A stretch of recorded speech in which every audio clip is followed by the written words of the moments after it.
Hey everybody, hi, I'm Ananya and welcome back to my channel to help you create the life that you want and to become the best version of yourself. Today's video is about start fresh anytime, and before we get started with the video, I would like to have a little conversation. So let's go. We normally look at our life and evaluate ourselves based on the timeline.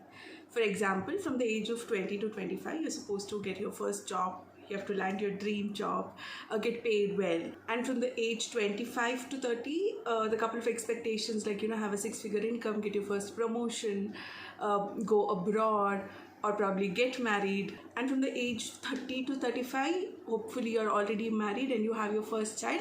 And if you already have your first child, it's time for your second child. Time is ticking, blah, blah, blah. And eventually the list follows. Have your first home, have your second home. The entire world is traveling. Why aren't you traveling? What kind of investment portfolios do you have? Do you have multiple sources of income? And then kids grow up, their college, their wedding, their kids, and it's a cycle on and on and on. We always keep checking if you're on track based on this chart, the timeline. And based on this chart, you come into the conclusion if you're on track, if you're lagging behind, or if you're ahead of your time. I very strongly believe that each one of us have our own timeline and we need to honor it, because clearly the entire world isn't. I know of a lot of women who have embraced motherhood at the age of 40, who got into business or a brand new career at the age of 50 and who have found love in their 55 or 60. You might have this question for me, that how does one know that what exactly is your timeline? Clearly one wouldn't know, but what could possibly help is to have clarity on what exactly do you want for yourself in this lifetime. Having the clarity of things that you want to experience in this lifetime, the person that you want to be, and the legacy that you want to really leave behind is going to give you a fair idea of what is the next best thing to do right now. Of course, you might not see the light at the end of the tunnel too. That's all right, and that's very obvious. When things are unpredictable, it's normal to have that anxiety. It's normal to have that I do not know what's in store for me. I don't know what to do next. I don't know where this is going. But when you have the clarity of what do you want from your life, what are your expectations, and when it's in line with who you want to become, it's in alignment with the purpose of your life, I think you are way ahead of 50% of the population in the world. Clearly, plenty of population out there is running around like a headless chicken without any purpose, without any goal, just following the timelines. This clarity is the key. So when you have the clarity as to where you're heading, the least you would know is what is the next best step to do and take that action. Once you've achieved that, what is the next best thing to do for me, and do that. And take it one day at a time, baby steps every single day, and I think we will reach somewhere. If not the goal, we will reach somewhere, and the journey would be worthwhile. You need to have the faith that you will get there eventually. Don't give in to the pressure, don't give in to the stress, don't give in to the frustration of quick success, of the comparison game. The people of my age group have a job in a certain place, or have a position there, or are making that kind of money, or is married, or has traveled the world, or has kids. So what?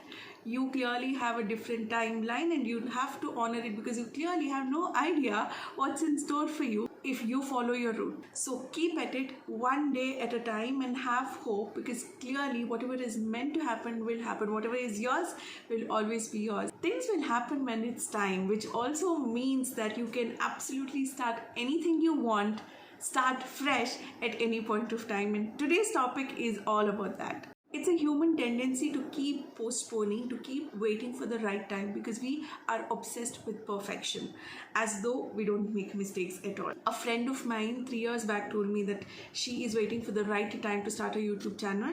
Clearly the right time hasn't come yet. Well, let me talk about my own story. 2018, I got a brand new camera worth rupees 60-70,000, and that sat in the cupboard for the next 1 year, because entire 365 days I was only waiting for the right time. And clearly one day, out of frustration, it's like I gave myself a deadline of do or die, and that's when a very average video came out. But that's not the point. Point is I got started. So you need to get started somewhere, and you need to get started even when you feel deep down that you're not ready. That's all right. You make mistakes, you will learn from them, you get better, and you get where you want, and one day you will surpass that. That's the journey we all take. But get started someday, get started now. However, there are few things that you can really do that can mentally, physically, emotionally prepare yourself yourself to get started to start something new. And the hacks that I'm talking about, it's not like everything will fit you. There are a couple of things that you would resonate with the most, and that would be your kind of starting fresh. So do let me in the comment section once you finish the entire video as to what is that one thing that you could relate to most and that you'd love to try the next time you're starting something new. On that note, let's get going. To start something new, I also feel you have to be mentally in the space of starting something new. That emotions of excitement, looking forward, hopefulness has to be there, and the persistence and the consistency for which, let's say you were already busy, dumped up with the existing chore that you're doing, and there are too many things on your plate, and right from there, you're just making a little space there, and then diving into a brand new thing won't really help you last the activity for a really long time, or last the project that you've taken up for a really long time. So the first tip from me is to probably take a tiny little break, as long as you need, if you can afford that, or the tiniest break that's possible. But the idea is, when you take that break off the regular routine that you're doing, off the regular chunk of chores that you're doing, and you're also giving your mind that space to think fresh, look around things differently, get some perspective, and just ease out and get distracted from the rest of the world. When I quit my job, I had taken this break. Also, taking break doesn't really come very naturally for Indians, especially if it's a big decision like quitting a job and starting something from scratch. Then there is a lot of anxiety that comes with it. Oh my God, what if this doesn't work? I need to make each day count. I cannot afford to waste a minute. I came with all those thought processes coming from that kind of background. Still, I managed to take 20 to 25 days of break straight from it, because I really needed to make that shift as a person in terms of lifestyle, and to have a brand new life. I needed to work on myself a little, a kind of introspection, and the break really did that to me. So when you start something new, you come with a fresh mind, with fresh thoughts, fresh ideas, and a lot of patience on board. Tip number 2 is to clean. I follow a tiny little routine, which is to clean the house before I go to bed. Here's why. So I have a funda in life. I look at every day as a brand new day, brand new beginning, with a lot of hope and positivity, for me to start something fresh, I need to have a clean slate. Meaning the environment around me also has to be crisp and clean and nice, mentally, emotionally, and in talking about the physical space. Imagine if you're having a clean space around you can enhance the newness of every single day. Imagine the impact it can have while you're starting something new. And when I say cleaning, it's not just the physical cleaning. Of course, that is important. And apart from that, the lot of digital cleaning, like cleaning your mail, cleaning your phone, going back to your drive, cleaning the pictures. So one of the things could be your digital decluttering. The second thing obviously can be your home, your space. We unknowingly clutter our house so much that one fine day you decide to clean your home, I promise there'll be a truckload of stuff that could possibly go out. That's how much of a hoarders we are as humans. Also, another way of decluttering that you can look at is clothing. And when you look at clothing, it's not just decluttering, you really have to do it a lot mindfully, because it's not like, this works for me, let me just have it, this doesn't work for me, let me just let it go. No, there are a lot of ways to reuse and repurpose stuff, just like any other thing in your house, and we call it a wardrobe evaluation, where by the end of the wardrobe evaluation, you will have wardrobe full of clothes that working for you in your favor, that's adding value to your personality, to your roles and goals, and helping you become the person that you want to become. So if you really want to know more about it, drop in the comment section. I'll be more than happy to help you through. Another important cleaning that you need to do is mentally. There's so many thoughts and processes, half of them unwanted, that's not adding value, that's literally pulling you down, sucking the life out of you. We really have to let go of them. Journaling, dumping them, letting go of them, or sharing with somebody that you really trust could also help. Another area is people. Letting go of people is equally important. As much as I am people's person and I love being around people, it's also important to have a fair idea of the kind of people that surround you. You cannot afford to surround yourself with toxic people, because the kind of people you live with, the kind of people you surround with, directly influence the kind of person you become, how you feel about yourself. So if you have to really pick and choose and decide what is that one area that I have to start cleaning with, I think I would highly suggest you start with decluttering people that they're not serving you anymore. The next best tip that I can possibly give you is to change your wardrobe, thereby change your style. I had the second innings of my life at the age of 28. And ever since then, and I'm not exaggerating here, ever since then, the kind of life that I'm living was only a unrealizable dream for me in my early 20s. I thought I could never get where I am right now in every aspect of my life. And thank God for it, at the age of 28, I decided to change my wardrobe. I decided to change my style. That directly affected how I felt about myself, how I walked and talked, how people perceived me. And based on the people's perceptions, the kind of opportunities that knocked my door, and things have only been unfolding ever since then. So if you're really looking to change your life and start fresh and do it with a bang, I think there's no great space than doing it with your own wardrobe, because we really underestimate the power of clothing. We look at it as an expense. It's high time we look at it as an investment that gives us return emotionally, physically, mentally, and even on a spiritual level. Clothes have the power to teach people how to treat you. Clothes have the power to make you feel good about yourself. It's magical, and the most beautiful thing is the shift happens effortlessly. So do try this first before you bother to discard this idea altogether. And if you're looking at this on a serious note, you can ping me at Mirasam on Instagram, or you can drop in the comment section and I can direct you, and we can have a quick call, a quick chat to really understand how we can help you through what are the possibilities, what are the processes, and then you can eventually take a call. But I would, if not me, anybody else, but I would really insist you do this, because I believe you deserve. Each one of us do. The next step is to create routines and habits. That's also another beautiful way to bring that shift in your life, and you have to definitely keep up with it. It's not a one-day thing that you do and you forget about it. And this change is really going to give you that massive push it requires for you to start fresh. Be it in terms of your food habit, like eating right, or bringing in a lot of nuts and fruits, green vegetables in your diet, or taking that quick 30-minute walk, or inculcating yoga or pranayama, bringing in meditation as a part of your life, or taking that supplement, taking care of your skin, having a skincare routine or a hair care routine that actually brings you a lot of result. Journaling, listening to music, having time block, there's so many things. I'm sure each one of us have a list of things, what an ideal routine for yourself looks like. However, most of us fail to follow it completely. However, we can start with 1 or 2 habits a month and see how that goes for the first 30 days, and eventually change things up. And after 30 days, you can evaluate it and further customize it so that it suits and blends into your routine, your life, your lifestyle beautifully. Tip number 5, I have 3 words for you: level up, upgrade, and upskill.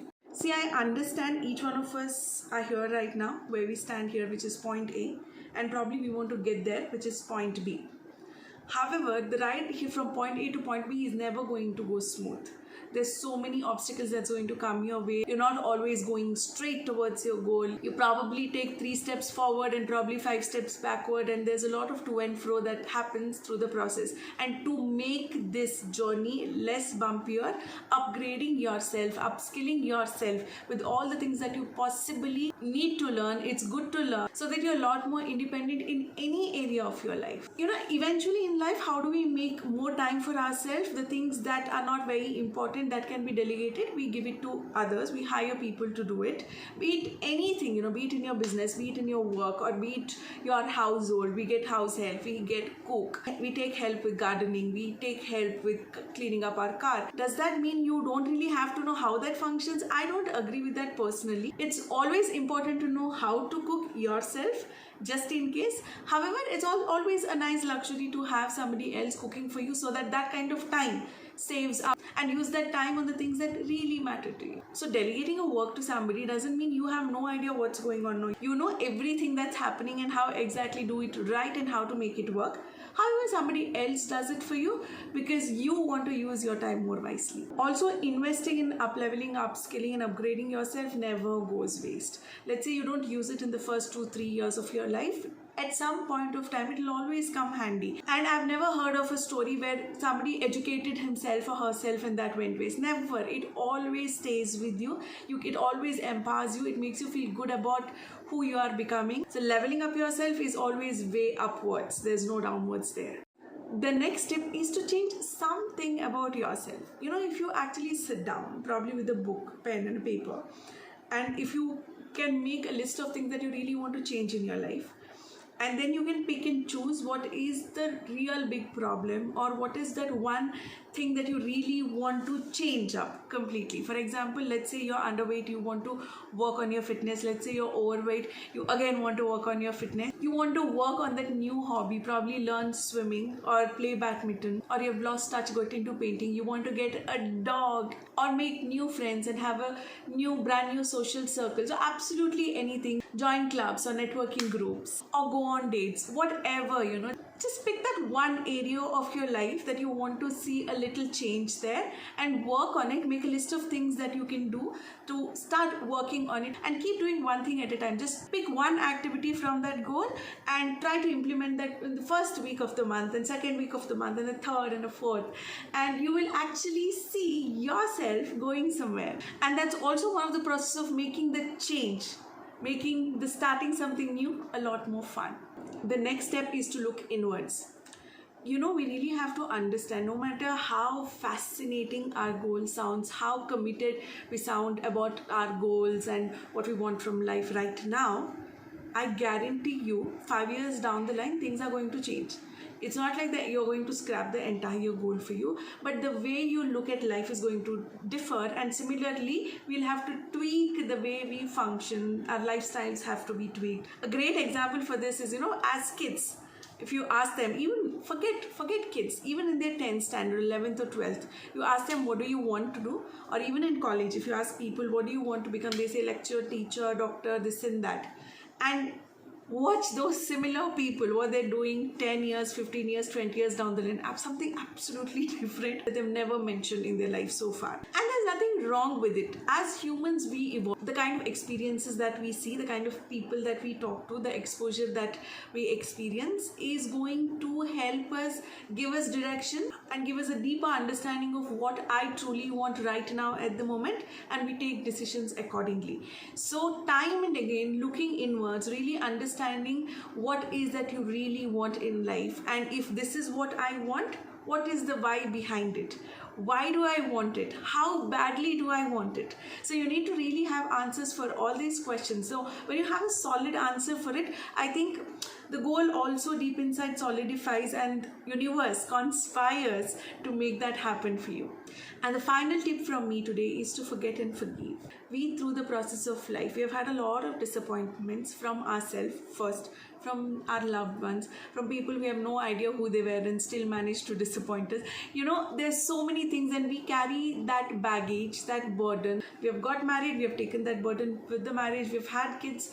There too, we don't make an effort to let go, to drop, to ease out that burden. And I think when you're starting something new, you really need to make space for so much new that the old has to really fall off. And especially the things that's not adding value to your life, it's not serving any purpose, you need to make an effort to let go even when it's very difficult. Let's say you don't want to forget. I don't really believe in forgetting everything and then doing the same mistake. No, but forgiving, I think yes. Not because the other person deserves your forgiveness, but because you deserve your peace of mind. We always have that one person who's cheated, who's hurt, you did not expect. It was such a heartbreak. Whichever area of your life, be it work, be it your relationship, be it family.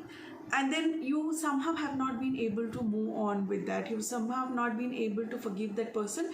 And till date, you're like, how could he or she do that to me? And waiting for something not so nice to happen for that person because the person deserved it. Maybe, yes, the person deserves it, but that's not your job. That's not your lookout. There's something called karma. I believe that, will take care of it. Your job here is to let go and move on, because you need to make space for something new and you deserve that freshness. And for you also, you need to remember, time is ticking. It's not like for the last 3 years you have been so unhappy because of this incident and the earth doesn't stop revolving, waiting for you to move on so that then the life starts. No, life moves on years after year, things pass and time is only ticking. which also means we are losing out on time. Also, the amount of attention that you give to that person emotionally, thinking that usne aisa kiya mere ko, and that's so sad, he shouldn't have. And imagine his life, right now. He has no clue that you're thinking about him. He or she has no clue that you're thinking about that person, and wo apne mein mast hai in his or her problems, in his or her glory. They are so lost, and it is you making an effort to spend all the time and the energy that you have on that one person who's not even done good to you. So you decide how much energy you want to spend where, and forget and forgive, because I personally believe not forgiving somebody is like you drinking the poison every single day and expecting the other person to die.